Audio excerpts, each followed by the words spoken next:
Hello everyone, welcome again to my channel Cooked by me. তো সকালটা শুরু করছি আমি দুটো ডার্ক ফ্যান্টাসি বিস্কুট খেয়ে। তখন বৃষ্টি হচ্ছিল ভীষণ, আর তারপর বৃষ্টির মধ্যে আমি বানাতে চলে গেলাম নিরামিষ আলুর পকোড়া। আজকে যেহেতু শনিবার, সেই জন্য কোনো পেঁয়াজ রসুন কিছুই ব্যবহার আমি করিনি। তো প্রথমে আলুগুলোকে কেটে ভালো করে ধুয়ে নিয়েছি, একটু মোটা করেই কেটেছি। তারপর আমি যেহেতু কিছুই আদাও দিইনি, কিছুই পেঁয়াজ রসুন ব্যবহার করব না, সেই জন্য একটু লঙ্কা নিয়ে নিয়েছি, কাঁচা লঙ্কা। আর তারপর একে একে আমি আলুর মধ্যে বেসন, চালের গুঁড়ো, কর্নফ্লাওয়ার, লবণ দিয়েছি। তারপর একটু কালো জিরে দিয়েছি।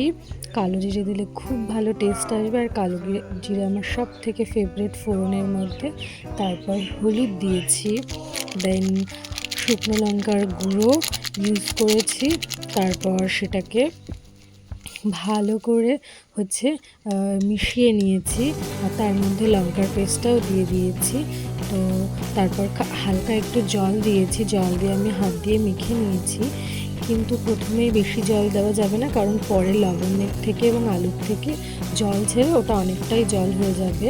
তো সেটা মেখে কিছুক্ষণ রাখার পর তারপর কড়াইতে সরষের তেল না, সাদা তেল ইউজ করেছি। দেন এক একটা করে আলু দিয়ে দিয়েছি। তারপর ভালো করে এপিট করে ভেজে নিয়েছি যতক্ষণ না পর্যন্ত আলুটা সেদ্ধ হয়। আর তার মধ্যে আকাশটা দেখো কি সুন্দর হয়ে আছে। তারপর একটা পাশ উল্টে নিলাম। তো এরকম করে ধীরে ধীরে ভাজছিলাম।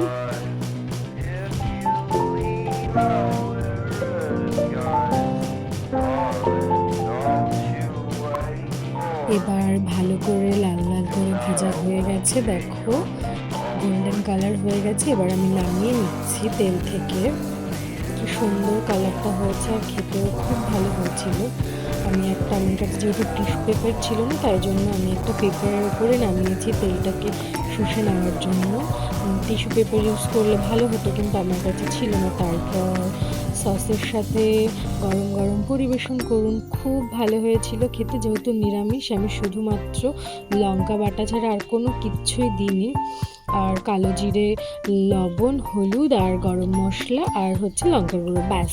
তো নিরামিষের দিন যেহেতু শনিবার ছিল, সেহেতু এই রকমটা বানিয়েছিলাম। তো তোমাদের কেমন লাগলো জানিও। টাটা, খুব ভালো থেকো সবাই। ও আচ্ছা, সরি, আবার ফিরে এলাম। তার সাথে বানিয়েছিলাম পুঁই পাতার বড়া।